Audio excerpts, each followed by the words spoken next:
Janji Allah Ta'ala dalam Al-Quran untuk orang yang beristighfar ada 6. Surat Nuh ayat 10 hingga 11.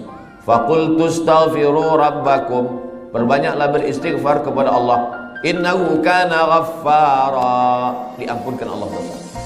Yursilis samaa'a 'alaikum midrara, diturunkan hujan. Wa yumdidukum bi amwalin, diberikan harta. Wa banin, anak. Wa yaj'al lakum jannatin, diberikan taman-taman surga. Wa yaj'al lakum anhara, diberikan sungai. Makna sungai adalah rezeki yang tak putus. Makna sungai adalah kelapangan hati. Makna sungai adalah anak yang soleh. Makna sungai adalah hati yang lapang. Begitulah Allah memberikan keutamaan istighfar. Maka setiap ingat dosa, setiap merasa kita lebih suci, setiap merasa kita lebih mulia, setiap merasa ada hasad dengki, setiap merasa, maka kita katakan astaghfirullahaladzim alladzi la ilaha illa huwal hayyul qayyum wa atubu ilaih. Hadiahkan untuk almarhumah ibu, almarhum ayah, kita dapat, orang tua pun dapat. Assalamualaikum warahmatullahi wabarakatuh. Bapak, ibu, abang, kakak, adik, sahabat jamaah dimanapun berada, ma'akalta fa'afnaita, makanan yang dimakan berubah menjadi kolesterol, diabetes, jantung, gula, dan lain sebagainya. Wa malabista fa'ablaita, yang dibelikan ke pakaian, busuk, lapu, ketinggalan zaman. Wa mata saddaqta fa'amdaita, yang diwakafkan, disedekahkan, itulah yang akan kekal abadi. Rumah besar hanya menjadi kenangan, lapuk, berlumut, tumbang, tinggal. Ada kelas yang dipakai para penghafal Quran, itulah yang kekal abadi, mengalir pahalanya untuk kita. Hadiahkan untuk almarhumah ibu, almarhum ayah, kita dapat, orang tua pun dapat. Satu lantainya 4 kelas, totalnya 16 kelas, tempat santri belajar. Yang sekarang santri belajar di asrama. Asrama bisa dibuat kelas, tapi nanti pindahkan ke kelas semua. Mari kita support pembangunan, kirimkan semen, batu bata, kerikil, pasir, besi, dan lainnya. Berkah selalu, barakallahu fikum. Wassalamualaikum warahmatullahi wabarakatuh.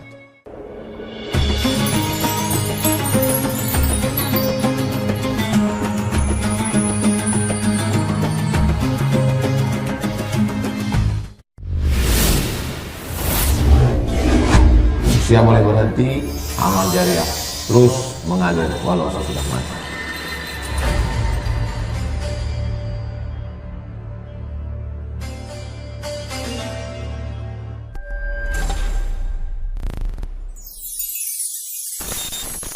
Assalamualaikum warahmatullahi wabarakatuh.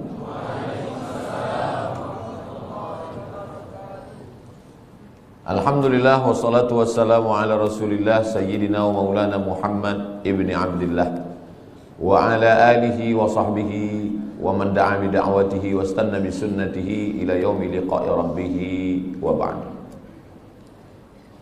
Hadirin hadirat, muslimin muslimat, semua jamaah yang berhadir ini insyaallah dimuliakan Allah Subhanahu wa taala. Amin ya rabbal alamin. Saya ucapkan tahniah tahun baru hijrah 1447. Semoga kita semua istiqamah iman dan Islam. Amin ya rabbal alamin. Tajuk kita pada kajian duha ini, hijrah menuju ridha Allah Subhanahu wa taala. Yang pertama kita bahaskan dulu makna hijrah. Hijrah itu maknanya meninggalkan kota Makkah menuju kota Al-Madinah Al-Munawwarah, hijrah. Tapi kalau hari ini orang mengatakan marilah kita hijrah, kita nak pindah ke mana? Maka kata Nabi SAW, la hijrata ba'dal fath. Selepas Makkah itu diselamatkan, Fathu Makkah, dibebaskan daripada penyembahan berhala Lata, Uzza, Manat, Hubal, Jibti, Taghut, Naham, la hijrata ba'dal fath. Selepas Fathu Makkah tahun ke-8 maka tak ada lagi hijrah.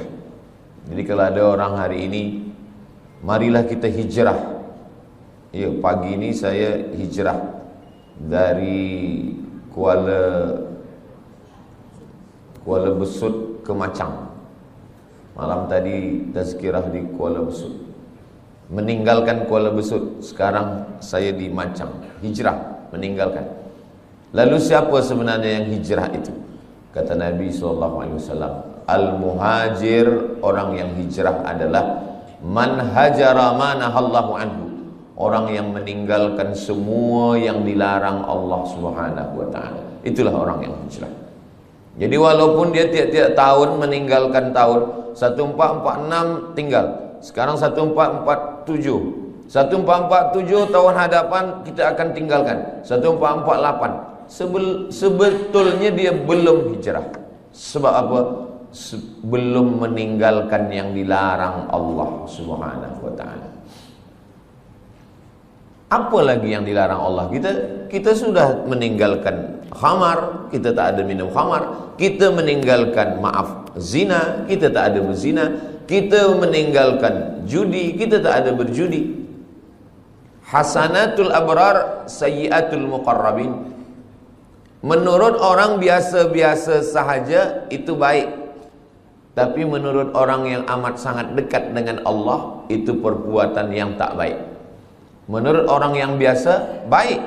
Tapi menurut orang yang sudah amat dekat dengan Allah, itu sesuatu yang tak baik. Apa maksudnya? Banyak perbuatan yang kita sangka tak dosa, tapi sebenarnya dia adalah dosa. Ambil contoh. Inni la astaghfiru ila rabbi wa atubu ilaih. Kata Nabi SAW, saya beristighfar minta ampun kepada Allah mi'ata marrah, 100 kali sehari semalam. Padahal Nabi maksum, Nabi tak ada dosa, Nabi suci, Nabi bersih. Kenapa Nabi beristighfar? Hadis ini muskil, problem. Maka dibahaskan oleh para ulama. Kenapa Nabi beristighfar 100 kali sehari semalam? Padahal dia tak ada dosa, tak ada silap, tak ada salah. Rupanya dosa Nabi bukan minum khamar, na'udzubillah, bukan syirik, na'udzubillah. Dia merasa kalau dia lupa sesaat sahaja, dia sudah anggap itu sebagai dosa kepada Allah Subhanahu wa taala. Jadi makna hijrah adalah meninggalkan sesuatu walaupun nampaknya kecil, tapi dia membuat kita jauh daripada Allah Subhanahu wa taala. Saya sudah hijrah, Ustaz Abdul Samad. Saya tak ada buat dosa lagi.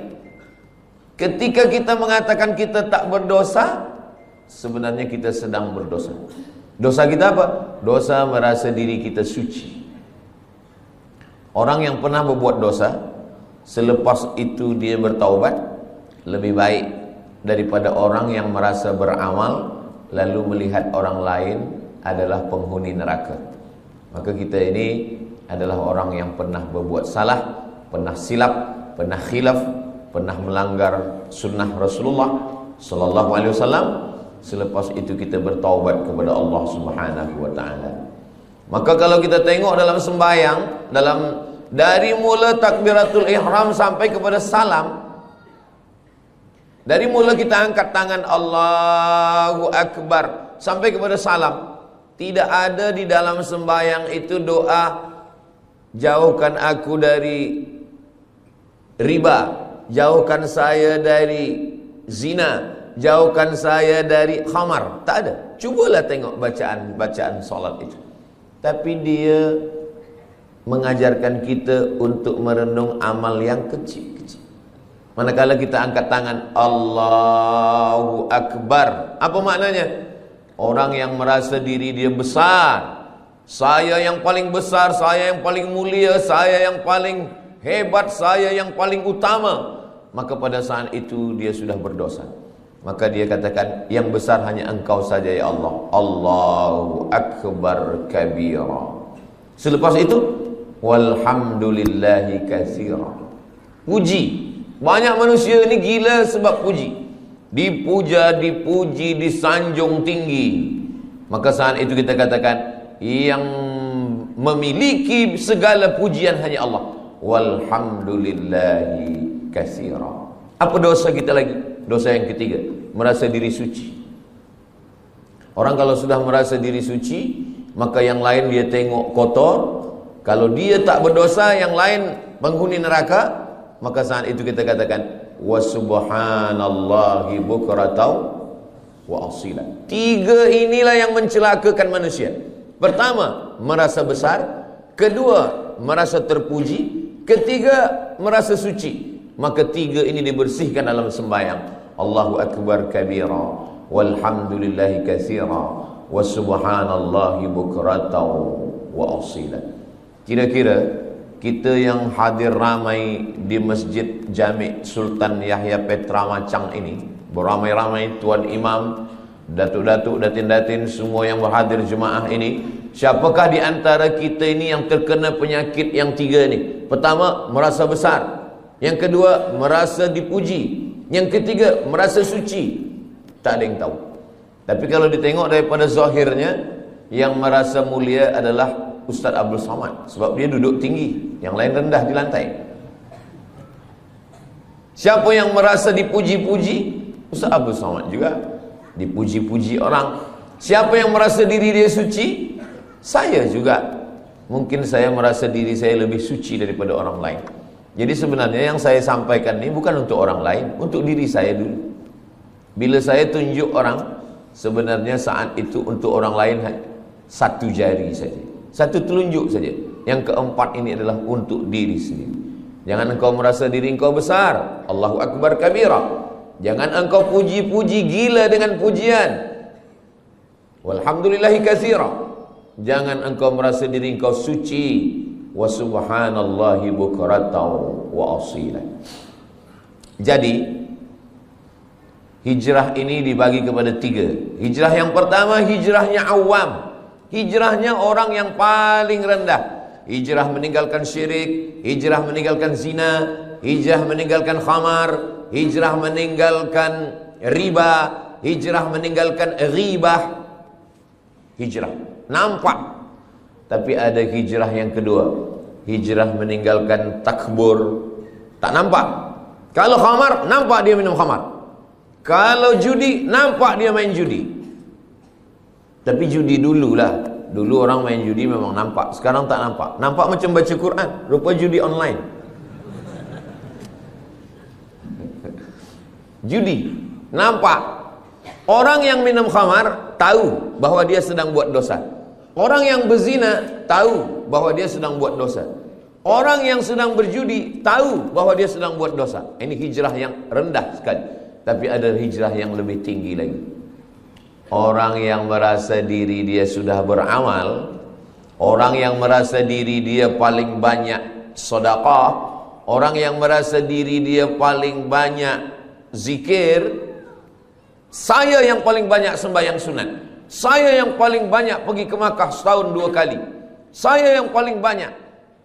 Makanya ada kitab Talbis Iblis. Iblis itu bila dia tak berhasil mengajak orang minum khamar, bila dia gagal mengajak orang berzina, bila dia gagal mengajak orang syirik, dia masuk dari pintu yang kedua. Apa itu? Dia buat orang merasa beramal.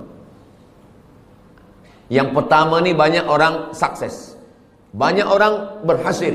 Dia tidak berjudi, dia tidak berzina, dia tidak minum khamar. Tapi manakala iblis masuk dari pintu level yang kedua, yang lebih tinggi, yaitu merasa diri lebih mulia, merasa diri sudah banyak amal, merasa diri penghuni surga, merasa yang lain adalah kotor. Pada saat itu, apa kata Nabi SAW? Man kana fi qalbihi, siapa yang dalam hatinya mithqala habbatin min khardalin min kibrin, siapa yang dalam hatinya ada sombong, angkuh sebesar biji sawi, la yadkhulul jannah, tak masuk surga.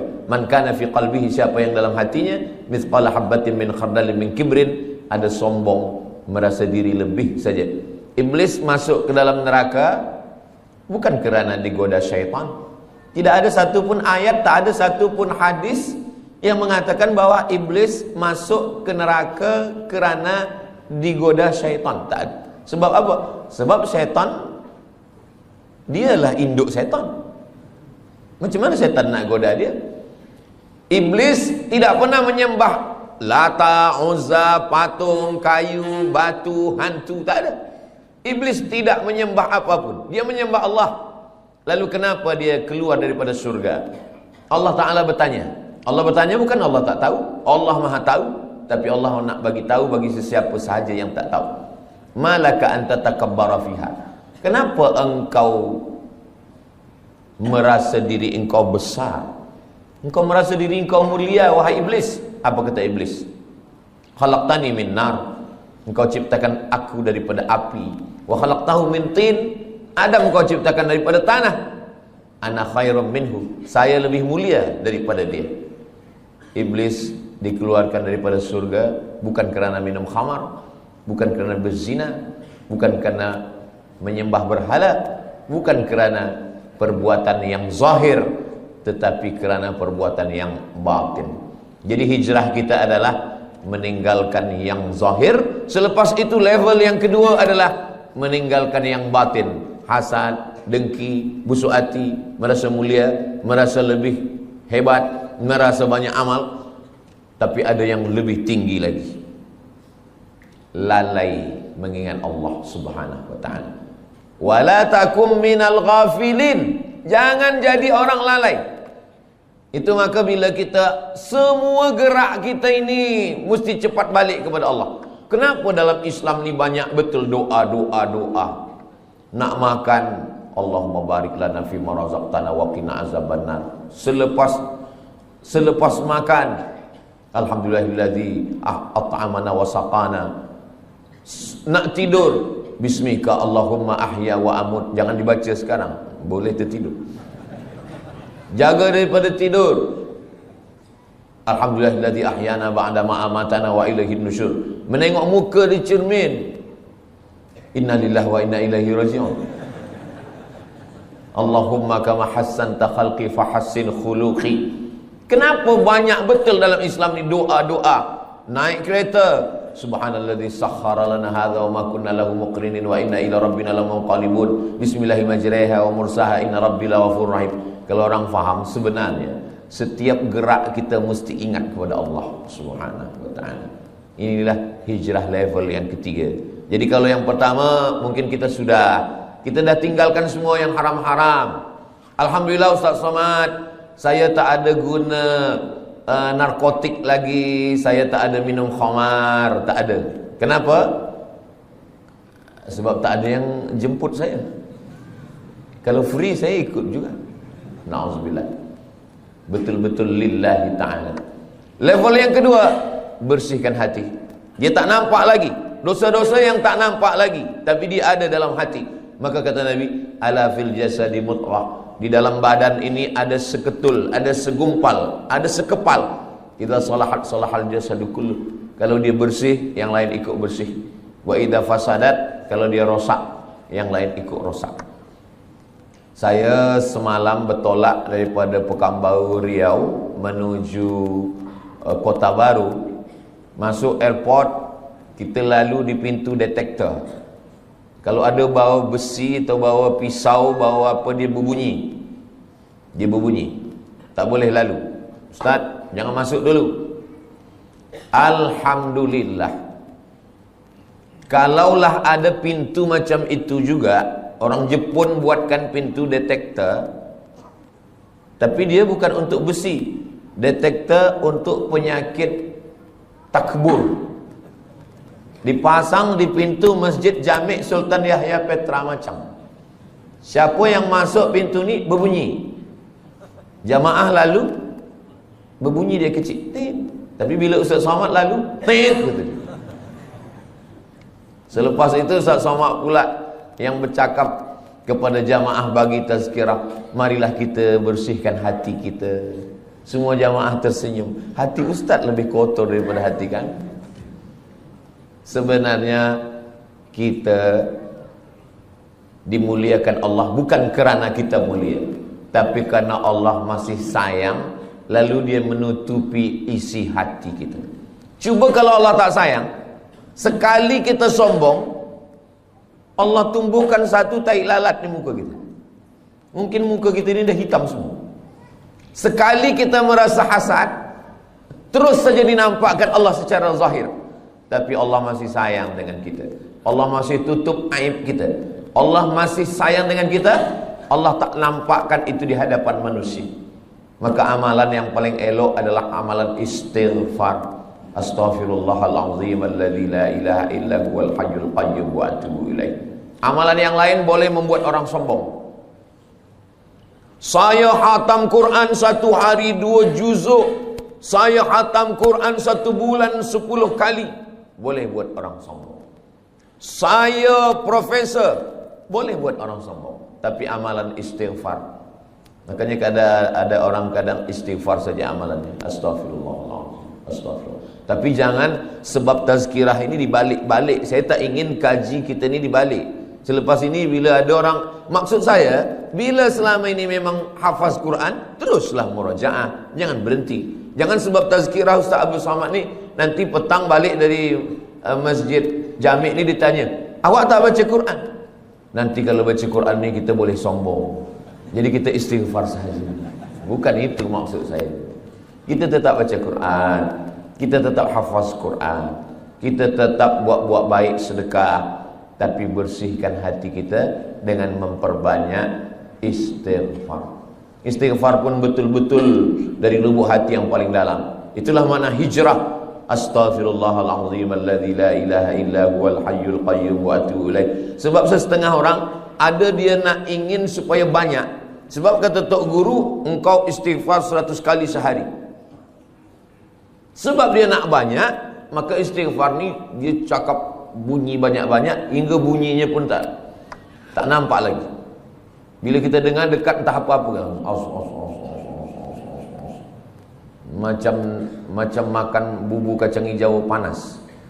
Kita tidak begitu. Kita sebab ingin banyak bukan berarti cepat. Maka kita tetap pelan. Astaghfirullahalazim alladzi la ilaha illa huwal hayyul qayyum wa atubu ilaih. Apa janji Nabi sallallahu alaihi wasallam untuk orang yang banyak istighfar? Man lazimal istighfar, siapa yang membanyakkan istighfar, siapa yang melazimkan istighfar, ja'alallahu lahu min kulli dhiqin makhraja. Segala kesempitannya Allah bagi makhraja, kelapangan. Wa min kulli hammin faraja. Segala kesusahannya dibagi Allah kebahagiaan. Wa razaqahu min haitsu la yahtasib. Diberi Allah rezeki dari jalan yang tidak disangka-sangka. Semoga kita termasuk orang yang beristighfar insyaallah. Itu janji Nabi. Janji Allah Ta'ala dalam Al-Quran untuk orang yang beristighfar ada 6. Surat Nuh ayat 10 hingga 11. Faqultu astaghfiru rabbakum. Perbanyaklah beristighfar kepada Allah. Innahu kana ghaffara. Diampunkan Allah dosa. Yursilis samaa'a 'alaikum midrara. Diturunkan hujan. Wa yumdidukum bi amwalin, diberikan harta, wa banin, anak, wa yaj'al lakum jannatin, diberikan taman-taman surga, wa yaj'al lakum anhara, diberikan sungai. Makna sungai adalah rezeki yang tak putus. Makna sungai adalah kelapangan hati. Makna sungai adalah anak yang soleh. Makna sungai adalah hati yang lapang. Begitulah Allah memberikan keutamaan istighfar. Maka setiap ingat dosa, setiap rasa kita lebih suci, setiap merasa kita lebih mulia, setiap merasa ada hasad dengki, setiap merasa, maka kita katakan astaghfirullahalazim alladzi la ilaha illa huwal hayyul qayyum wa atubu ilaih. Kalau kita tengok nabi-nabi itu, nabi-nabi itu dia tak ada minta.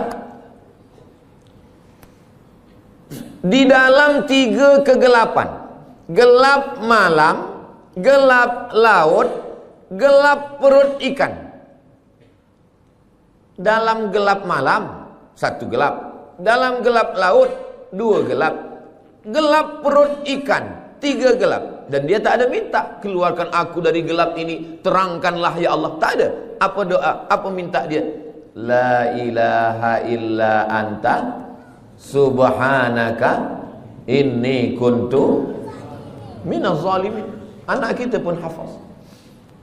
Cuma kadang kita lupa. Bila lampu padam, kita pun terkejut. Padahal kita hafaz. La ilaha illa anta subhanaka inni kuntu minaz zalimin. Banyak orang menghafaz doa, banyak orang menghafaz doa, tapi setakat menghafaz. Bila kita hanya menghafaz doa dan kita lupa bila peristiwa itu terjadi, maka kita lebih kurang macam burung yang boleh bercakap. Burung bila diajar dia bercakap, good morning, good morning, good morning. Pukul 5 petang pun bila kita datang, good morning juga dia kata. Sebab apa? Sebab dia menghafaz saja.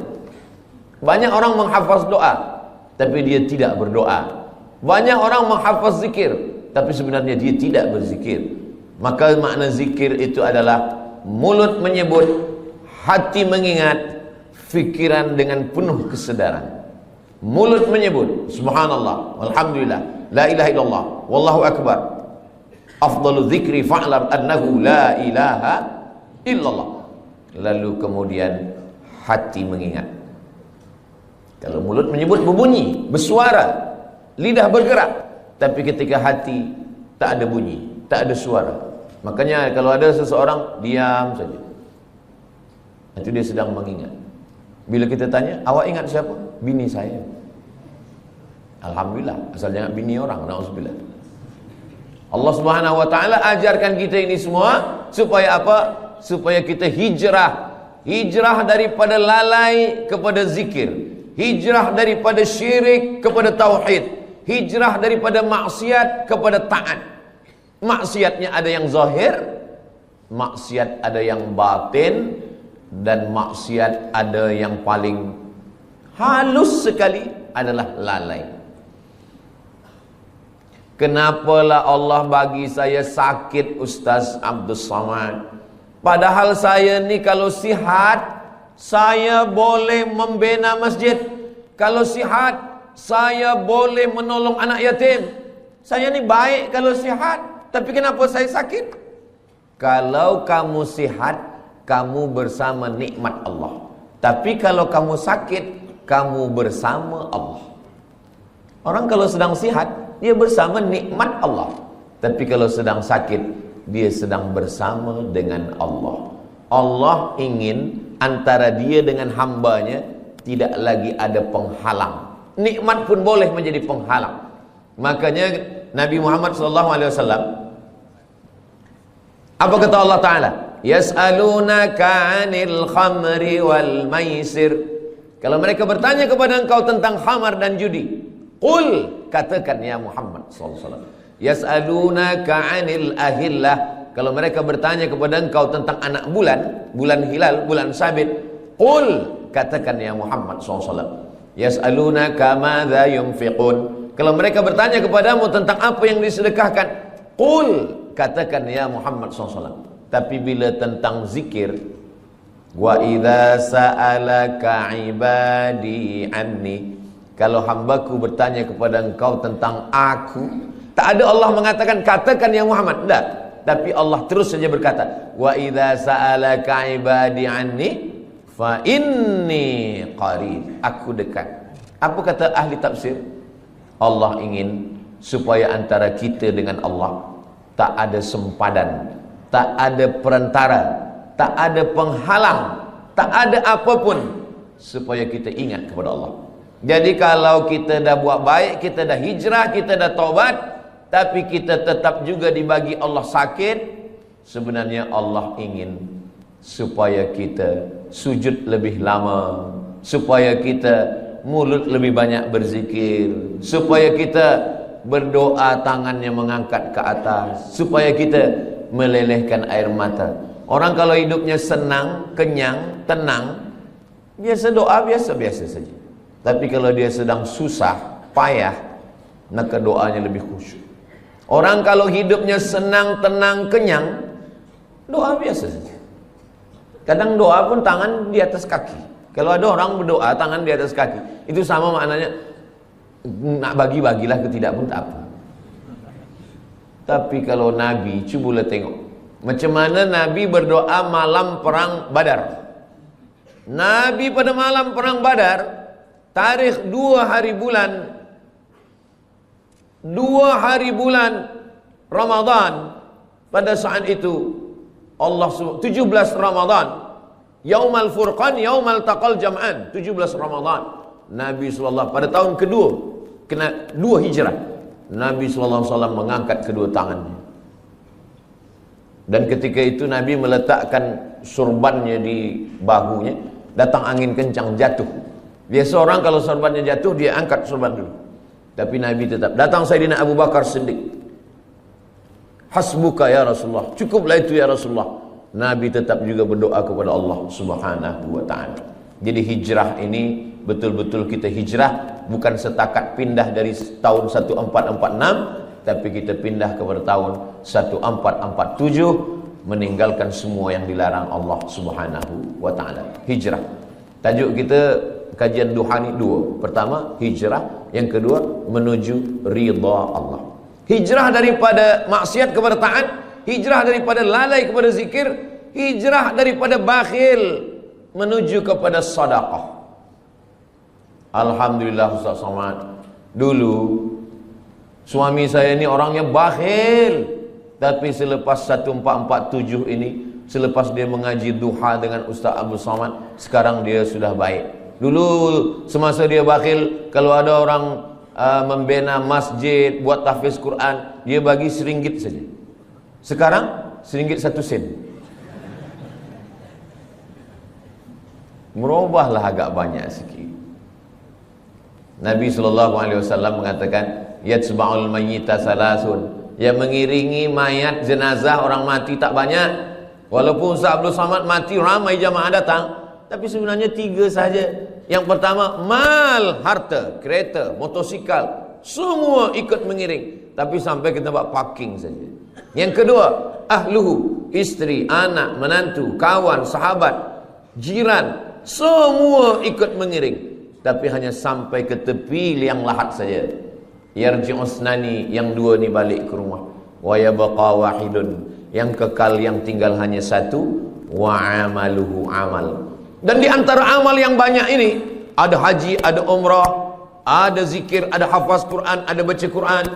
Di antara 3 amal-amal yang banyak pun, di antara amal itu, orang-orang mati itu kalau ditanya dia, wahai mayat-mayat, wahai jenazah-jenazah, wahai orang mati, maukah kamu hidup lagi? Dalam Al-Quran Allah Ta'ala bercerita khas untuk itu. Orang mati itu menjawab, laula akhartani ila ajalin qarib, ya Allah, kalau engkau bagi kami hidup lagi, bagilah kami hidup lagi ya Allah. Qarib, kejap, sikit saja, 1 minit, 1 second pun boleh engkau bagi hidup kami. Kata Allah Ta'ala, kalau aku bagi kamu hidup, kamu nak buat apa? Mereka tak ada cakap kami nak buat haji, tak ada. Kami nak buat umrah, tak ada. Kami nak buat sembahyang, tak ada. Lalu Allah tanya, kamu nak buat apa kalau aku bagi hidup? Fa'as-saddaqa, kami ingin bersedekah. Kami ingin bersedekah. Maka hijrah maknanya dari bakhil kepada sedekah. Mari kita lancarkan kutipan derma. Sebenarnya saya nak masukkan ini bagi tujuan sumbangan pembangunan Ma'had Tahfiz Al-Quran dan tabung pengimarahan Masjid Sultan Yahya Petra Macang. Jadi nanti bila dah tegak berdiri Ma'had Tahfiz Quran, anak-anak kita menghafaz, membaca Quran pagi, petang, siang, malam, zuhur, asar, maghrib, isyak, subuh, tahajud, witir, duha, mengalirlah pahalanya untuk kita semua hingga hari kiamat insyaAllah. Isikan ke jangan saya yang isi, bawakan kepada semua jamaah, supaya itu akan menjadi amal jariah yang akan menjadi bekal kita nanti menghadap Allah Subhanahu wa ta'ala. Kemana duit ringgit tadi? Hilang pula. Iya, bagi masuk. Duit yang banyak, lama hidup banyak dirasa, jauh berjalan banyak ditengok. Saya dah pergi ke mana-mana tempat, belum pernah. Saya dah pergi ke Sabah, saya pergi ke Sarawak, saya pergi ke Miri, saya pergi ke Terengganu, saya ke Selangor, saya ke Johor, Kuala Lumpur. Belum pernah saya tengok orang Malaysia meninggal membawa ringgit. Ma akalta fa'afnaita, yang dimakan busuk, wa ma labista fa ablaita, yang dipakai lapuk, wa ma tasaddaqta fa amdaita, yang disedekahkan untuk ma'had tahfiz Quran Masjid Jami' Sultan Yahya Petra Macang, inilah yang akan kekal abadi hingga hari kiamat nanti insyaallah. Amin ya rabbal alamin. Rumah besar yang kita tinggalkan bila kita mati, habis, diambil semua oleh ahli waris, anak kita, cucu kita, semua bertukar, sijil-sijil semua hilang. Kita pun akan menjadi sesuatu yang terlupakan, orang tak ingat lagi dengan kita. Tapi ma'had tahfiz ini insyaallah semua budak-budak akan belajar membaca Quran, berzikir, belajar sembahyang. Nanti dia pula akan mengajar anak dia, isteri dia, murid-murid dia. Itulah yang boleh menolong kita di hadapan Allah. Niatkan sedekah ini untuk almarhumah mak saya, almarhum ayah saya. Jadi boleh dapat dua-dua. Kita dapat, orang-orang tua kita pun dapat. Datang sahabat Nabi namanya Sa'ad, berjumpa kepada Nabi Muhammad sallallahu alaihi wasallam. Ya Rasulullah, ummi matat, mak saya sudah meninggal dunia. Afa atasaddaqu anha? Kalau saya bersedekah, sampaikah sedekah ini kepada almarhumah mak saya? Kata Nabi sallallahu alaihi wasallam, tasaddaq, bersedekahlah. Itu dalil bahwa sedekah ini sampai. Ayu sadaqatu afdal? Apa sedekah yang paling afdal? Kata Nabi, suqiya al-ma, memberi air minum. Kalau air minum saja sampai, apalagi kelas tahfiz. Kalau air minum saja sampai, apalagi gedung binaan yang tinggi, 2 aras, 3 aras, 4, budak-budak boleh belajar sembahyang. Maka insyaallah itu menjadi cahaya sesuai dengan doa kita, Allahumma ja'al quburahum raudatan min riyadil jinan, jadikan kuburnya salah satu daripada taman-taman surga insyaallah. Amin ya rabbal alamin. Kalau saya bacakan Al-Fatihah untuk almarhumah mak saya, ayah saya, maka automatically sampai. Tapi kalau saya nak bacakan Al-Fatihah untuk orang lain, saya mesti sebutkan ila ruhi fulan bin fulan, fulanah binti fulan. Itu maka bila malam tahlil kita baca ila arwahi fulan bin fulan wa fulanah binti fulan. Sebab apa? Sebab orang lain. Sebab sebenarnya tak ada hubungan nasab. Tapi sedekah, siapa dulu yang berwakaf tanah masjid ni, siapa yang membina masjid ni, saya tidak perlu menyebutkan untuk fulan bin fulan. Kenapa? Itulah beza sedekah dengan bacaan Al-Quran. Begitu juga dengan amal-amal yang sedekah ini. Semua orang yang bersedekah, membina masjid, tahfiz Quran, tanpa dia sebutkan namanya, maka kita semua yang ada di masjid ini, dari mulai tahiyatul masjid, solat duha, subuh tadi, zuhur, asar, maghrib, isya, sampai hari kiamat, mengalirlah pahala dia. Sebenarnya kalau kita pikir-pikir, kita ini lebih lama di atas tanah atau di dalam tanah? Imam Syafi'i lahirnya di Gaza. Gaza sekarang, Gaza. Mudah-mudahan Allah menolong saudara kita di Gaza. Imam Syafi'i lahir di Gaza tahun 150. Meninggalnya di Mesir, di Kahirah tahun 204. Lahir 150, meninggal 204. Jadi kalau begitu Imam Syafi'i di atas tanah ini berapa lama? 54 tahun sahaja. 54 tahun. Tak sampai umur Nabi 63 tahun. Imam Syafi'i lebih lama dia di atas tanah, hanya 54 tahun. Imam Syafi'i meninggal tahun 204. Hari ini sudah 1447. Maknanya Imam Syafi'i di dalam tanah, di alam barzah, sudah lebih 1200 tahun. Tapi Imam Syafi'i amal dia tak putus.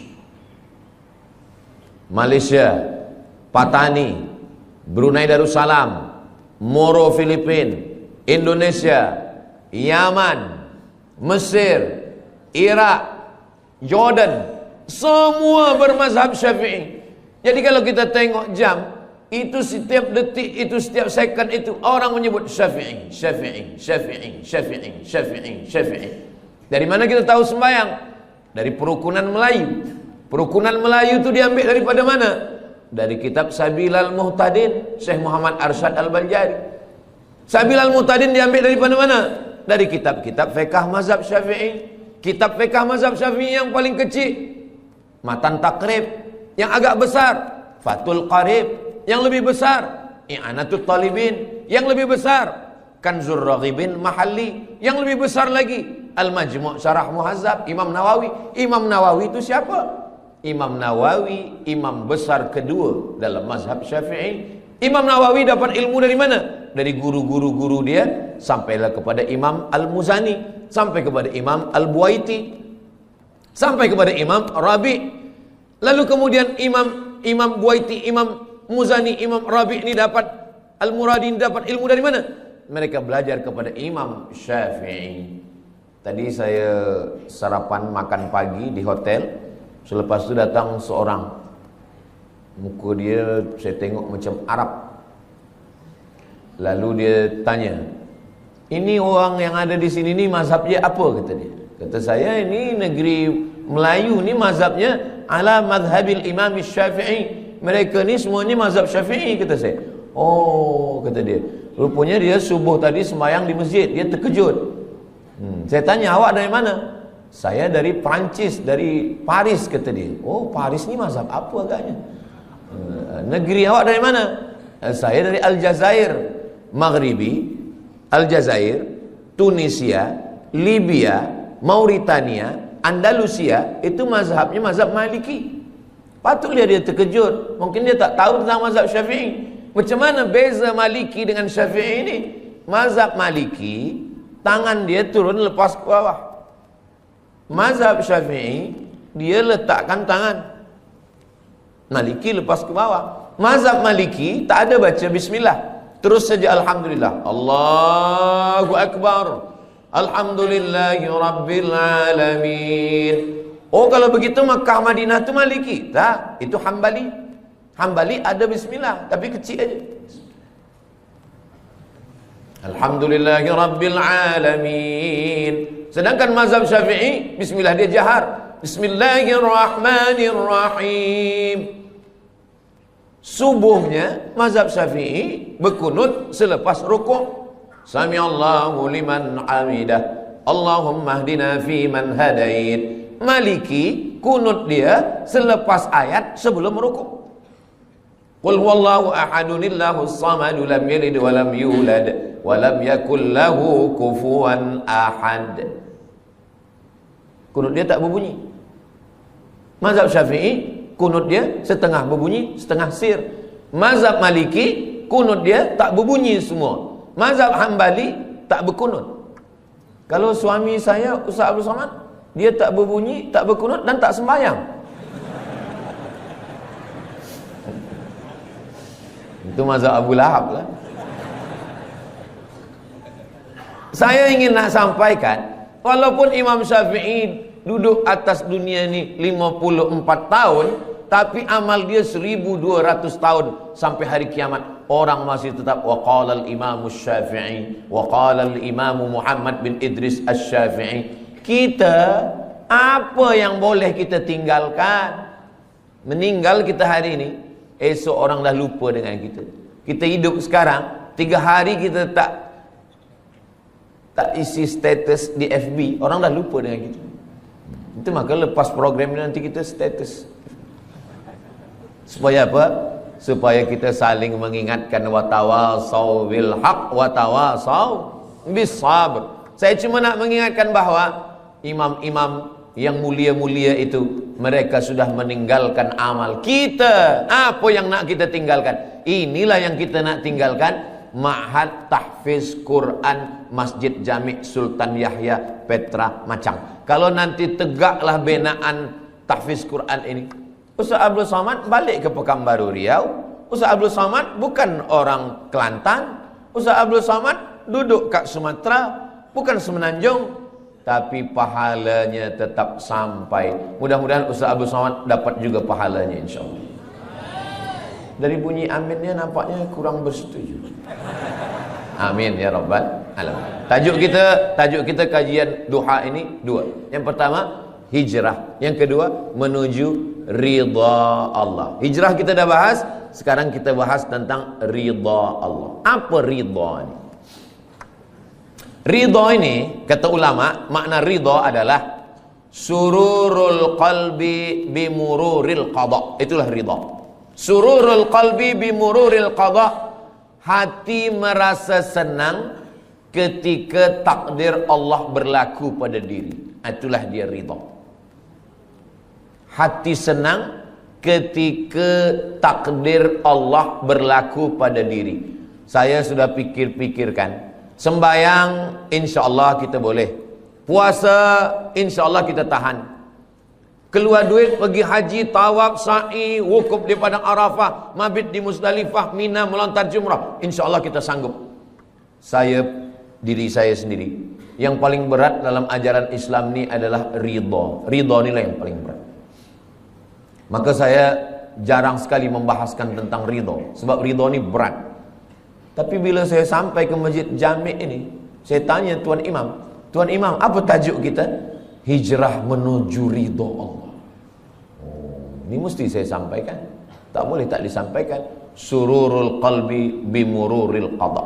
Petang semalam saya duduk dengan ahli keluarga yang menjadi aksiden beberapa waktu lalu, meninggal beberapa penuntut student daripada Terengganu dalam aksiden bas. Lalu kemudian saya diminta untuk menyampaikan ayat-ayat Al-Quran untuk memberikan kesabaran, ketabahan. Saya bila menyampaikan itu, yang terpikir dalam hati dan pikiran saya, Ustaz Samad suruh orang sabar, bacakan ayat, tapi yang meninggal ni anak orang lain. Macam mana kalau anak Ustaz yang kena? Mungkin kalau anak saya yang berlaku pada anak saya, ahli keluarga saya, mungkin ayat itu pun hilang, hadis-hadis itu pun terbang. Tapi itulah Allah Subhanahu wa taala. Maka dia suruh ketika orang lain yang kena musibah, kita yang memberikan kesabaran. Ketika ada dua orang perempuan, seorang perempuan ni anak dia meninggal, datanglah jiran dia mengatakan, sabar, engkau sayang pada anak engkau, Allah lebih sayang. Allah pinjamkan anak itu kepada engkau setahun, 2 tahun, lepas tu dia ambil. Sabar ya, sabar. Lalu jiran dia ni pun sabar. Rupanya tak lama selepas itu anak dia pula meninggal. Menangis dia lebih kuat lagi. Rupanya kita ni paling senang adalah menasihati orang lain. Tapi bila kita yang terkena, suatu ketika Nabi lalu dikubur. Masa Nabi dilalu dikubur tu, rupanya ada seorang perempuan sedang berziarah di kubur anaknya. Kata Nabi, sabar. Sabar ya, kata Nabi. Dia marah. Apa kata dia? Alaika anni innaka lam tusab bi musibati. Pergi engkau sana. Jangan suruh saya sabar. Engkau mengatakan suruh sabar-sabar tu sebab engkau tak kena musibah macam saya. Pergi sana. Selepas itu orang bagi tahu dia, kamu tahu tak siapa yang kamu halau tadi? Tidak, itu Nabi. Lepas itu dia pun pergi jumpa Nabi SAW. Ya Rasulullah, maafkan saya. Saya tadi memang tersilap, terlupa saking susahnya hati saya. Saking kan sedihnya hati saya, anak saya meninggal, maka saya halau engkau ya Rasulullah. Kata dia, sekarang saya dah sabar ya Rasulullah. Apa kata Nabi? Innamas sabru fi sadmatil ula. Sabar itu pada pukulan yang pertama. Pada saat kita terpukul yang pertama, disitulah nampak mana yang ridha, mana yang tidak. Mudah-mudahan kita dibagikan Allah keridhaan insyaAllah. Ustaz, pernahkah mengalami musibah? Ya, saya ikut exam untuk menjadi pensyarah. Dari mula bawah saya dah ikut. Dia tanya mana sijil BA. Nih, sijil BA daripada Azhar. Mana sijil master? Nih, sijil master daripada Darul Hadis Al-Hasaniyah Maghribi. Berapa tulis dulu tesis? Nih, saya tulis Rijalul Muwatta' was Sahihain alladzina dha'afuhumun Nasa'i fi kitabid du'afa wal matrukin jam'an wa dirasatan. Nih, selepas itu semua dah okey, selepas itu temu bual. Dia tanya, awak baru balik dari Maghribi? Ya. Nak jadi pensyarah? Ya. Dah berapa lama mengajar? Belum ada sebab baru balik lagi. Tinggal berdua saja. Yang akan menjadi pensyarah ni seorang saja, dan kami berdua. Saya berharap, ya Allah, sayalah yang jadi pensyarah ni, ya Allah. Tolonglah ya Allah. Kalau saya jadi pensyarah ni, saya nak tolong mak saya nak senangkan dia, saya nak bawa dia ke Mekah, saya nak balas budi baik dia. Tolonglah ya Allah. Rupanya takdir berkata lain. Kawan saya kirim, masa tu belum ada WhatsApp lagi, kirim SMS. Abdul Somad, engkau tidak lolos menjadi pensyarah. Saya turun, rasa-rasa tanah tu lembut macam dodol. Rasa-rasa tanah tu macam berlumpur, lunak dipijak. Begitulah rupanya. Jadi saya pun menyampaikan sururul qalbi bimururil qadha, ini kata ulama, bukan kata saya. Kalau kata saya, memang berat menjalani ridha menerima takdir Allah SWT. Seorang pemuda datang, saya dah doakan lama supaya berjodoh menikah dengan dia dalam tahajud saya, ya Allah. Tiba-tiba saja datang jemputan, barakallahu lakuma wa baraka alaikuma wa jama'a bainakuma fi khair. Macam mana ni Ustaz Abdul Somad? Tentu saya nak kuatkan hati dia. Kuatkan hati kamu. Bunga bukan setangkai, kumbang bukan seekor. Patah tumbuh hilang berganti, hilang satu tumbuh seribu. Oh, dia boleh kuat. Saya kuat Ustaz. Tiba balik di rumah, meleleh air mata, hancur berkeping. Saya nasihatkan kepada pemuda-pemuda belia-belia, maka lapangkan hati, pandang jauh dunia. Dunia ini, jangan menjadi pemuda belia berkata, engkaulah perempuan satu-satunya. Itu bohong, dusta. Begitu banyak perempuan. Saya saja, saya yang udah tua macam ini, yang umur sudah 48 tahun, lahir 18 hari bulan Mei 1977, udah tua, kurus, hitam. Cubalah tengok di komen-komen Instagram, di YouTube tu, masih ada orang tulis, Ustaz Abdul Somad, jadikan saya yang kedua ya. Saya nak bagi tahu supaya dunia ni bukan sempit betul. Dunia ni sebenarnya lapang. Lalu yang membuat dunia ni sempit siapa? Kita sendirilah yang membuat dunia ni sempit. Dunia ini adalah apa yang ada dalam fikiran kita. Makanya Nabi Musa dengan Nabi Muhammad SAW itu beza.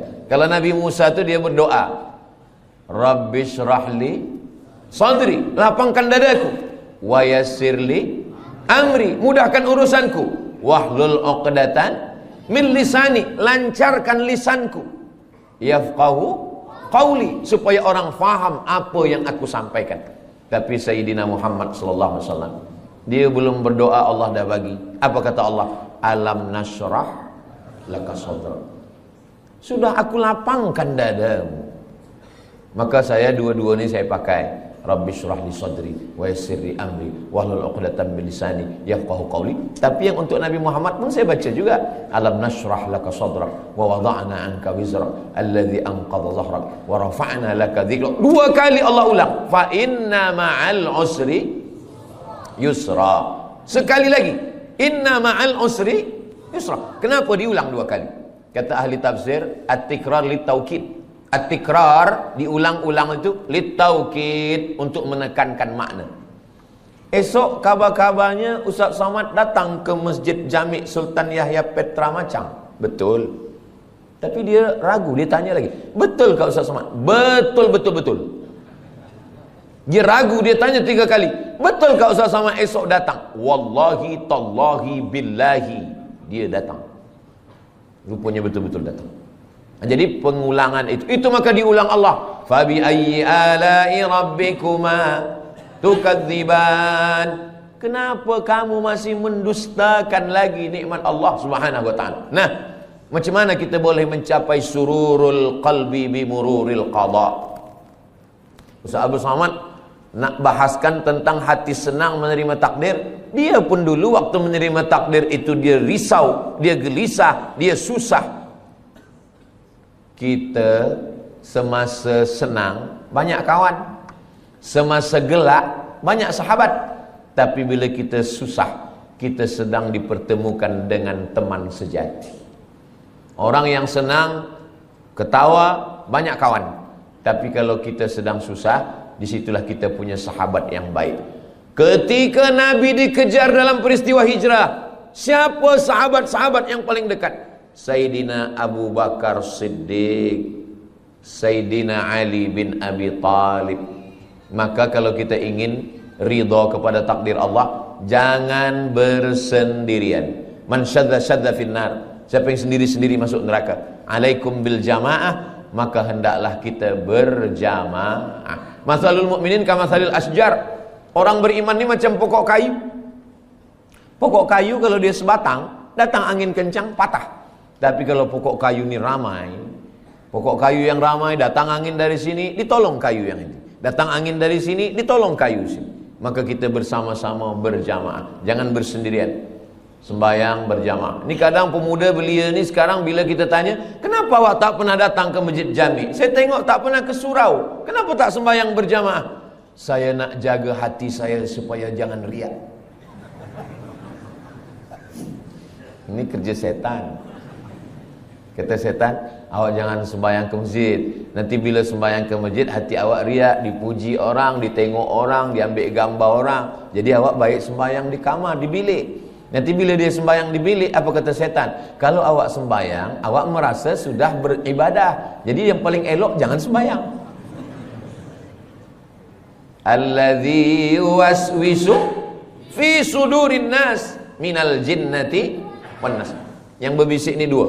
Yang pertama jinnati, yang kedua nas. Kalau yang berbisik ini jinnati, senang kita nak halau dia.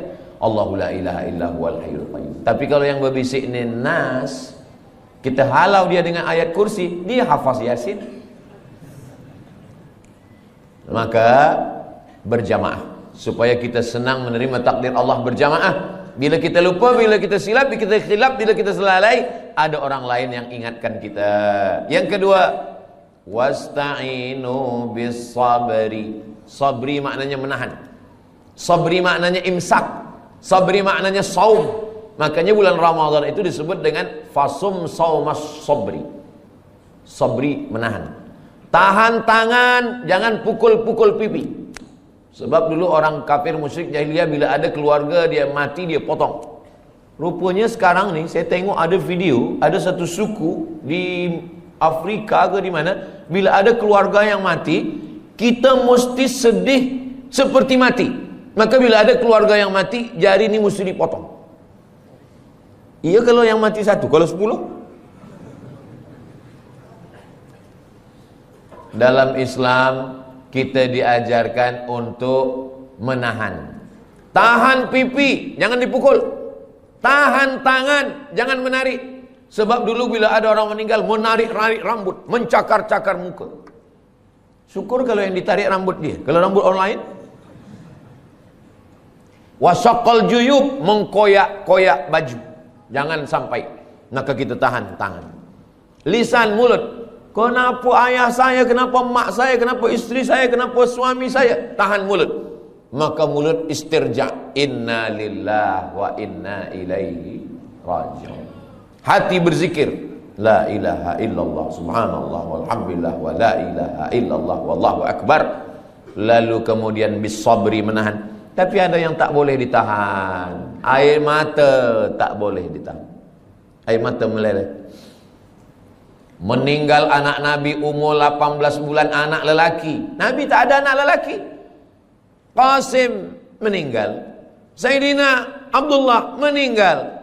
Zainab meninggal, Ruqayyah meninggal, Ummu Kulthum meninggal. 3 anak perempuan meninggal. Sayyidatuna Fatimah meninggal 6 bulan selepas Nabi meninggal.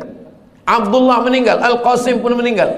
Tiba-tiba senangnya hati Nabi, lahir anak lelaki dari perempuan dari Mesir, namanya Maria Al-Qibtiyah, umur 18 bulan meninggal. Siapa yang punya anak 18 bulan, sedang comel-comelnya, sedang elok-eloknya, sedang sayang-sayangnya, meninggal, nangis Nabi. Datang sahabat bertanya, "Ama tarda ya Rasulullah?"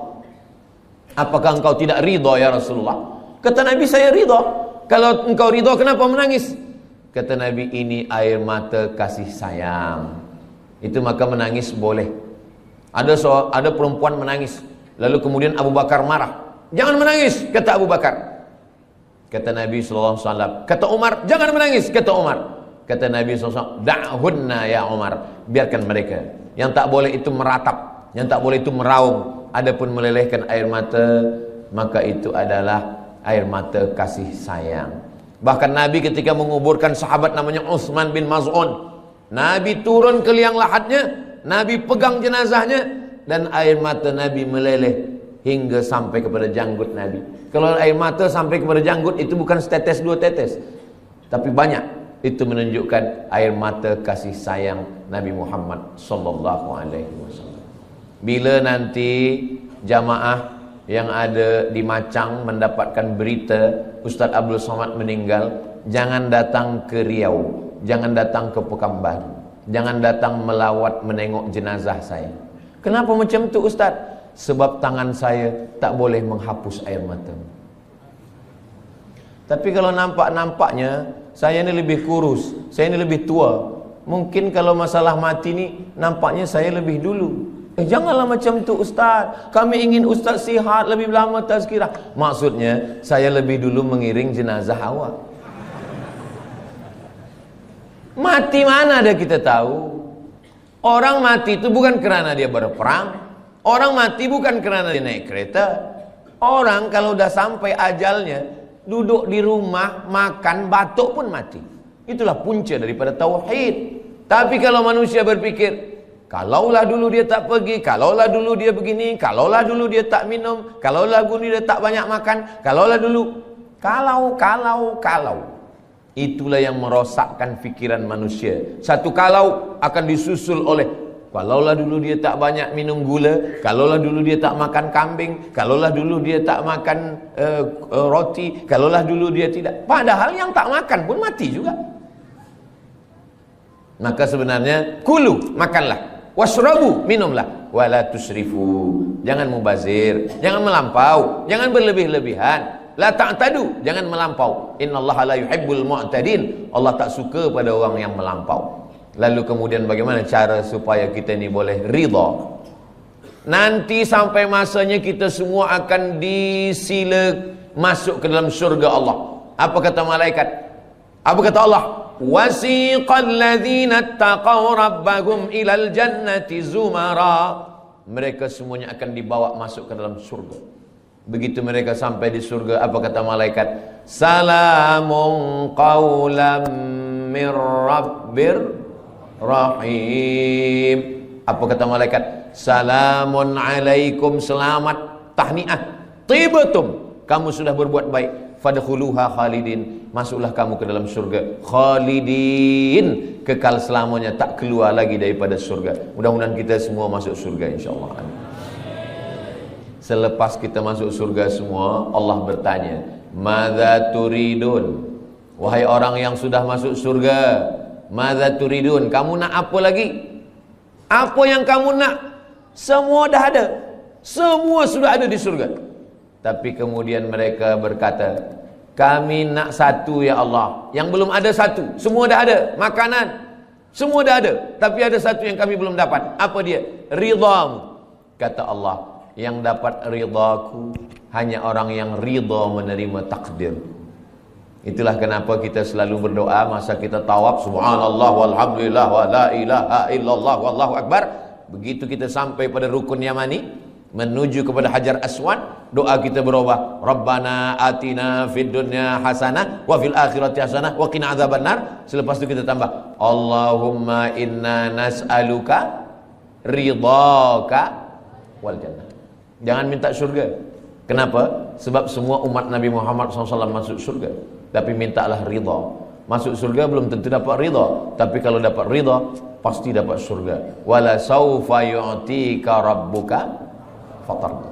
Mudah-mudahan yang menyampaikan, yang mendengar, semuanya mendapatkan ridha dan mendapatkan surga Allah Subhanahu wa taala. Itulah tajuk yang saya sampaikan pagi ini. Kajian duha kita adalah hijrah menuju ridha Allah Subhanahu wa taala. Tadi saya sampaikan pukul 9, sekarang sudah pukul 10, 60 minit. Itu biasa tazkirah Ustaz Abdul Somad. tak lebih, tak kurang. Mudah-mudahan apa yang saya sampaikan ini menjadi amal jariah buat kita semua. Kita sampaikan kepada kawan, sahabat, jamaah semua, dan kita semuanya hijrah, dan kita semuanya mendapatkan ridha Allah SWT. Amin ya rabbal alamin.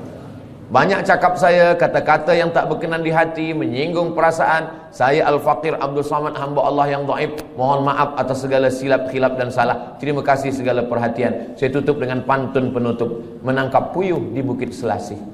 Thank you dan terima kasih. Wassalamualaikum warahmatullahi wabarakatuh. Usia mulai berhenti, amal jariah terus mengalir walau sudah mati.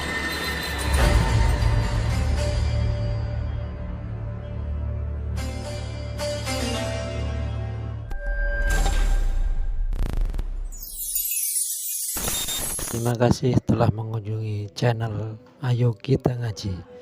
Semoga bermanfaat. Wassalamualaikum warahmatullahi wabarakatuh.